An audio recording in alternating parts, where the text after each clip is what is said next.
Jeff and Jeremy in the Morning podcast brought to you commercial-free by another podcast. You've subscribed to ours, now subscribe to theirs. It's the Slow County Real Estate Podcast with Hal Swayze. When you're done with this, go listen to something that will actually enrich your life. California DRE 011111911. Happy Monday to you. 10 minutes after 8 o'clock on the 6th day of January 6th. J6. What will happen today? Today is the day they're supposed to certify the win for Donald Trump. If you remember 4 years ago, this is when they were doing it for Joe Biden, and the protesters showed up at the Capitol, and oh my God, we haven't heard about it. We haven't stopped, yeah. Today is also take your Christmas tree down today. So get your, is yours down? Did we talk about this? No. Got it by one day. Oh, that's right. We did talk about this. I got it by one day. And it's also kicks off week 19 of the NFL season. After a pretty interesting week 18. I don't know. I hadn't watched football in a couple of weeks because of family, and I had a chance to watch it yesterday, and I enjoyed some of it. I didn't see the Kansas City game. I was like, what's the point, right? I mean, they're sitting everybody. Denver, I know. I know Leslie's happy. They shut them out. The Seahawks, they beat the bench of the Rams. So who cares? They're both 10-7, but the Seahawks are chokers, so they don't move on. This is what I hate about football. Okay, is I don't know if you knew about yesterday's game, but listen. As a Seahawks fan, I'm not happy with how the season went. Okay, no, of course not. Like they won 10 games, and it's like, okay, you won 10 games, but you got a lot of gimmies. There were a lot of situations when you faced teams with decimated rosters. You can't feel good about many of the 10 wins that you got.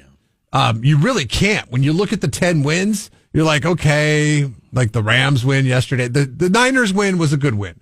The Niners win at Levi Stadium was a good win at the time, but then looking back on it now and seeing how the Niners finished out the season, maybe it wasn't that big of a win. But that's probably the best quality win. What? Who did they play?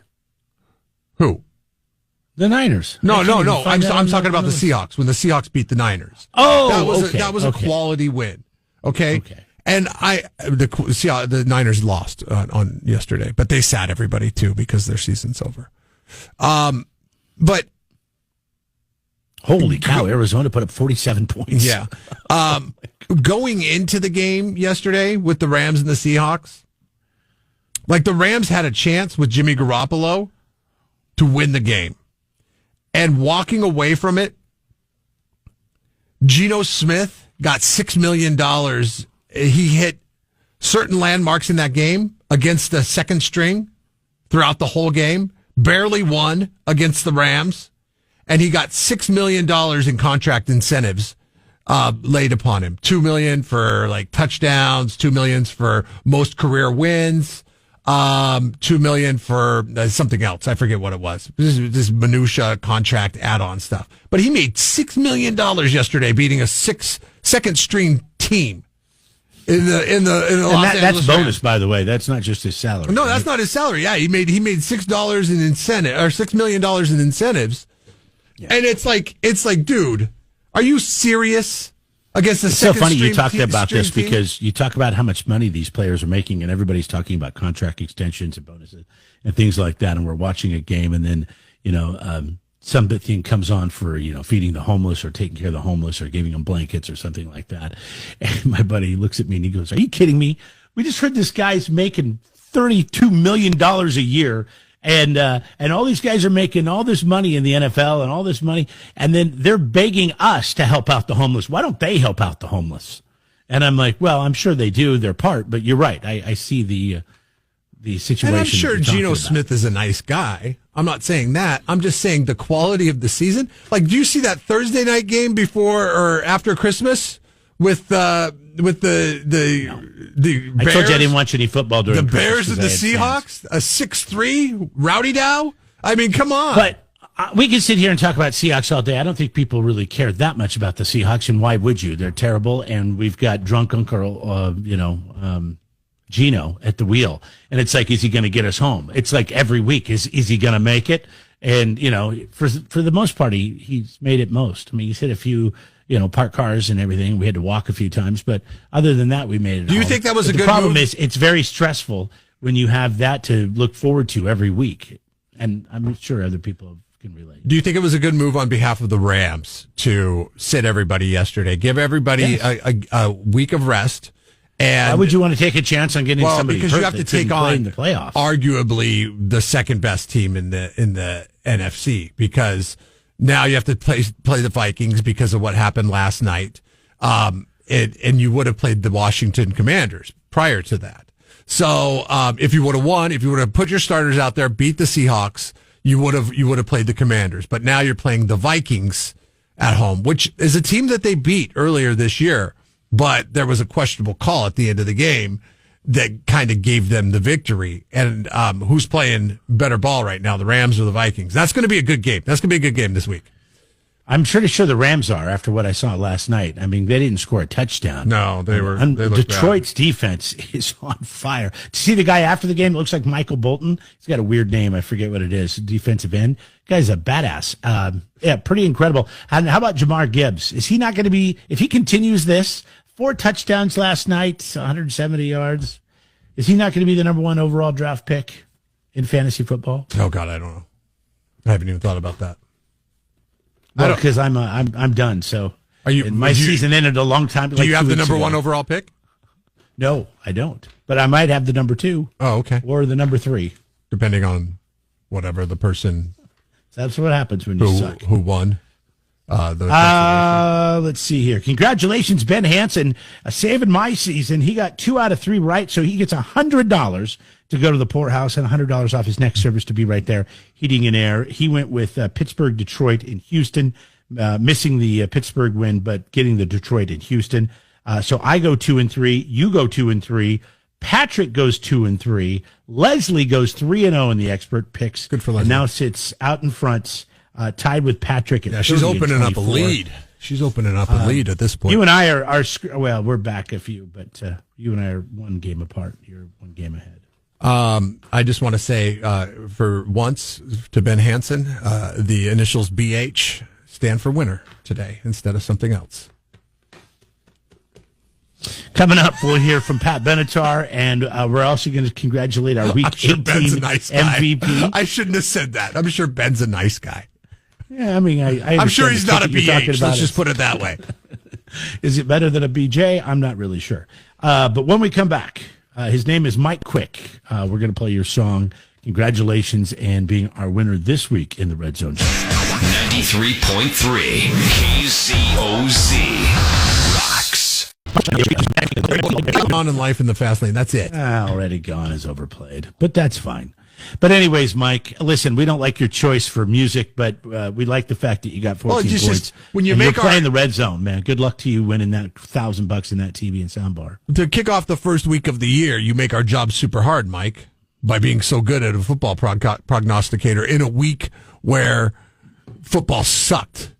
Week 18 is the worst week. In the National Football League. What happened yesterday? The only thing to look forward to was last night's Sunday night game, and it was garbage. It was guess what? Garbage. Now we get to look forward to this week where it's really going to matter. There is 6 games on the docket, and remember, the points, do they double? What do they do? They add up to 18, I believe. So we have 6 games. Yeah, so three apiece. So 3 points apiece. Yeah. All right. Really important you make your picks and you get them right because each game is not just worth a point now, it's worth 3. So good luck to you all. Keep playing. We are giving away $1,000 in cash thanks to our friends at Be Right There Heating and Air and the Poorhouse in Paso Robles. Step up to help make that happen every year.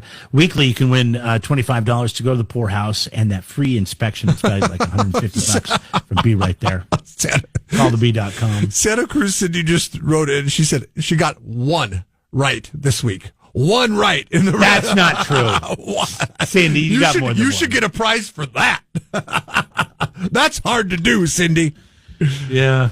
Wow. If that's true, that is a rough one. I wouldn't tell your friends. I would keep that one inside. Keep that one. I got to try that once. I got to try to actually miss every game and document it. I can't do it now. We're going to have to wait till next year. But actually document, like pick like a week 3 or week 4. Okay, I'm gonna try to lose every single one this week to see if I can do it, because they throw out your worst weeks, right? So that would be considered your worst week. I want to try to do it, because I bet you it's near impossible. By the way, saw some great comedy over the weekend. Was hanging out with friends on Friday. We were having a fire outside, and we got some rain. So we went inside. I don't know how we started. Nate Bargatze. I'm like, hey, you guys want to watch some Nate Bargatze? So we saw Nate Bargatze, one of his recent stand-ups that he does. And, very family friendly. And then my buddy comes in. He goes, well, let's watch Shane Gillis. Do you know who Shane Gillis is? He's a Bud Light guy, right? Yes, he's a comedian, and probably I laughed so hard. Very, very, very funny guy. And then, of course, we had to, how do you top Shane Gillis? Daniel Tosh from 10 years ago. So I don't know if it topped him, but it was almost more inappropriate, but probably not. So anyways, that was, we didn't talk about our weekends much. How was your weekend? Oh, it was fine. Obviously you didn't watch much football. It was all takedown of Christmas stuff. Redo the garage, all that stuff. Oh, okay. Love that. I love doing that. I did a lot of work this weekend too. We were splitting wood and stacking wood and moving wood around. So I feel better today. I actually got off my fat ass and I did something. Yeah, I do. I sweat a little bit. Yeah, I feel great about it. You feel a little bit. The core's probably feeling a little bit better. Yeah, that treadmill that I had the guy deliver down there. Don't even need it now, right? Listen, I hate that thing, but I love going outside and working. So I actually felt pretty good about that. Stay busy. My buddy, we were using his backhoe we just load all the wood. He's got a big yard scoop in it. So you can load all the split wood with a log. Of course, we're splitting everything with machines, log splitter, backhoe to move it, but we still have to stack it. Your back hurts. So it was a good weekend. I was sitting on my roof on yesterday afternoon because I have to take down Christmas lights. It is the most nerve-wracking thing.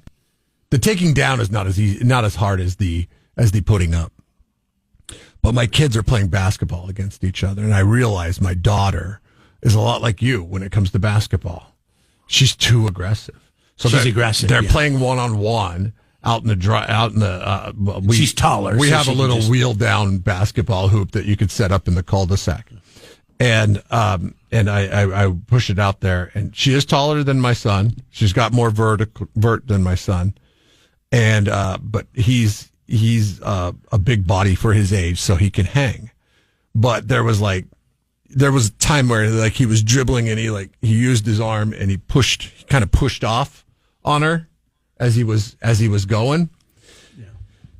And she got frustrated and angry. I mean, his was legal. Hers, she goes to full on. She put him in a headlock? Like bear hug. I'm like, whoa. You can't do that. She's getting ready to play basketball, right? For the first time. I'm like, you can't, I don't know what they're teaching you at basketball practice. You can't go at somebody like that. Well, he pushed off with his arm. I was like, yeah, but that was while he had the dribble. He's fine. The girl's going to go up. So the girl's going to block her out, knock her down. She's going to get up and pop somebody. She's 11. So she goes, you always take his side. And she runs inside crying. Oh, yeah. Oh, no. And I'm on the roof. And I'm refereeing a basketball match, a one-on-one basketball match for the whole neighborhood to hear. You're not counseling the crying 11-year-old because you're on the roof. You're like, God, I can't get down off this thing and say, hey, listen, we need to have If you got down off the roof every time she got upset as 11, I would have died. Yes, I would have died. Once you get up there, you get up there, you're up there for good. You get one chance up, one chance down. What is your son doing this whole time that she's losing her? Hands in the air, like I don't know what she's talking about. I mean, I saw the whole thing transpire. And listen, she was in the wrong. He wasn't smack talking. No, I'm actually surprised they play so well together. At that, now that they're getting older, that's pretty good. That's pretty good. She's a very aggressive basketball player. She does the thing where she dribbles and she has control of the dribble, but then when she wants to make a drive, she loses control of the dribble because it comes up here. Well, she's new, you said. She hasn't played. No, yeah, I mean... She'll learn. I don't know if she will. What are you talking about? You're a basketball player. Her soccer. Come on, just have a little bit more faith in the her. aggressiveness that she has is good for soccer. It's not good for basketball. Oh, God. You and your elite basketball BS that you talk. You've been saying this to me for years. You're just never going to be a Listen, basketball I've player. said this before. 'Cause you were a I wrestler. believe well, that's not true. I think Michael Scott said it in an episode of The Office too. Like football is more like rock and roll, metal in your face, crash, bams, bang. Basketball is like jazz. Okay, there's a fluidity to the game. Oh, and he was. I saw him play basketball. So taking your advice from Michael Scott seems like you and the my best daughter. advice you could take. You and my daughter aren't basketball. You're not jazz fans. I like to make people bleed. If they're not bleeding, then we're not having fun.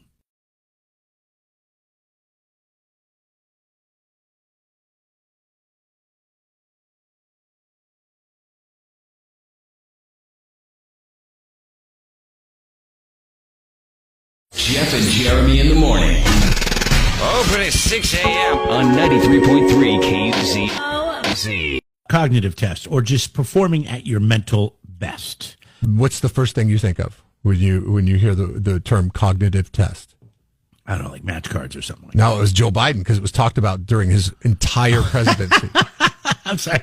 I was thinking about where they show you that picture of like some drawing and you're supposed to tell them what it looks like. Oh, that's a Rorschach psychopath. That's a Rorschach test. It's the ink spot. Yes, and yes. like, it looks like a butterfly, and somebody's like, "Oh, Yeah. someone's getting eaten by a lion or something." Yeah. And then the second thing I think of is you saying that there's a trick to a cognitive test, thinking that knowing you and knowing your way of cheating through certain things in life, that you have some kind of a hack, that you have a hack for tricking the cognitive test system. I have systems, but not cheating. No, this is actually something from ScienceDirect.com. The New York Post did a story on it. Apparently, if you do a number 2 right before you take a cognitive test, you'll perform better. Helps clear your mind. The science behind it is the body can spend more energy on cognitive skills and than this is good for any test. Other things that their body needs to focus on. Or any situation. This is good. This is good for work. Like if I'm a manager, I'm like, all right, everybody come on in. All right, let's do the morning meeting. Great. Everybody go right now. Ooh. Get in there. Do your thing. Here. Not enough capacity. And then come back and I need you working at your full potential. Not enough capacity, my friend. You have a line at the bathroom. Nobody likes a line at the bathroom. 100% of the participants perform better after having a laxative-induced bowel movement. And most of them did better after having so they're saying to actually do something to... Not necessarily. They're just saying for their study, they had to give some people a laxative. Other people were like, hey, I'm ready to go right now. So, I mean, there is something about, I don't think it's related, but there's something about when you do it and you're like, wow, I feel pounds lighter, like how much you're just ready to go. Like you just feel so good. It's almost like when you get a haircut or when your car gets washed and you feel like, I swear that thing drives, man, the engine sounds better, the acceleration's better. And all I did was get it washed, but mentally it's a thing. When you detail your car, you're like, yeah, this is exactly good. Right. I told you I sold my van over the weekend.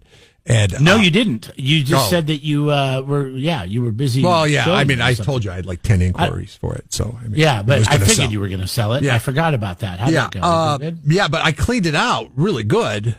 And like when you have kids, you find things in all kinds of nook and crannies of a car that has a huge amount of square footage and seats to shove stuff underneath. So I spent a good couple hours cleaning it out, detailing it, making sure everything looked good. I was thinking, why am I doing this? I'm just selling the damn car. Does the cleanliness of the car affect the price of the car? To a certain extent, I think yes. so. I think so. I'm not expecting what you sold that thing for like under $5,000. So I'm not expecting anything to be, super clean. But if I'm paying for it, it'd be great if it went through a car wash and the floor was vacuumed. Yeah. And there wasn't like, gum stuck to the ceiling of the. Yes, that kind of stuff. That kind of stuff. The egregious It doesn't stuff. have to be detailed. I'm not expecting it to not have any. But as I was driving to meet the guy who bought it, you were thinking, I was like, I don't want to get rid of this. It's a good shape now. It doesn't got. What color's the new van? 600, the same color? 600 broken crayons on it. No. Different color, huh? Sure. Different color interior? I'm not telling you about my van because you blab the details of my van to everyone, and then people come up to Who cares? What's it matter? You're proud of your van. You were talking about how your van had electric doors and your tinted windows, and you're a badass. I'm proud of Uber this driver. van as well, I would imagine. I don't think I gave anything away about your van. I think your van's stupid. But no, it's fine. Why do you think For my van? is, What do you great. think of my van? Is I would stupid? never own. I would never own a van. Why like not? that. Well, because what would I do with it? Loads to the dump. I can't pull anything with it. You can't haul anything with it. You can pull. Yeah, you you can pull treat some your stuff. van like a truck. Just go get a truck. They have these, like my truck. It's an extended cab. Yeah. I can get 5 people in my truck. Easy. It's not comfortable though. It's super comfortable. That's where you're wrong. Those seats in the back. Those extended cabs. Do those seats in the back a lot of room recline now. all the way down to where you could take a nap? Oh, is that what you're worried about? Is Yeah. somebody taking a nap in your car? The kids like to. We take a lot of road trips. We do a lot of road trips. I wasn't able to recline my seat as a kid. It's when the kids are. Well, What do you think that this doesn't is? mean- No, most kids aren't able to recline their seat. What is this, first class? I mean, get the hell out of here. Listen, here's the thing: is just because you didn't have the ability to do it when you were a kid doesn't mean that there shouldn't. Why kids today are things soft progress. because they're not tough. You Right? They you have probably games could and say the iPads, same and thing. they don't do anything on their own. All they do is look at these things, and they get reclining seats. We had to sit up. We had to lean on our brother. I think you are a very angry old man because you're mad really. because things I'm like a great- AI have come very around, and you could have used AI very well in college. You wouldn't have to have leaned I on love your AI. girlfriend. No, I'm good. I'm good. I'm happy. I'm proud of my upbringing. It was rough, and I'm glad it made me who I am. It was today. real rough when your wife put up with wrote your loser in a minivan media law with reclining essay. back seats. Got an A. Got an A. Got an A. You use the resources that were at your hand, and that's what And I'm still- saying. and I'm right here and in media, so- and that's what I'm doing. That's what I'm doing as I am Jeremy using Tuff, the resources that I have to make my life a little bit easier. Because when we do like 10, 12-hour drives, I'm like, hey, just lay down and take a nap instead of having to pull over and get a hotel room. Oh my God! My dad would have pulled over, got his right hand out of his pocket, and there would have been no hotel room.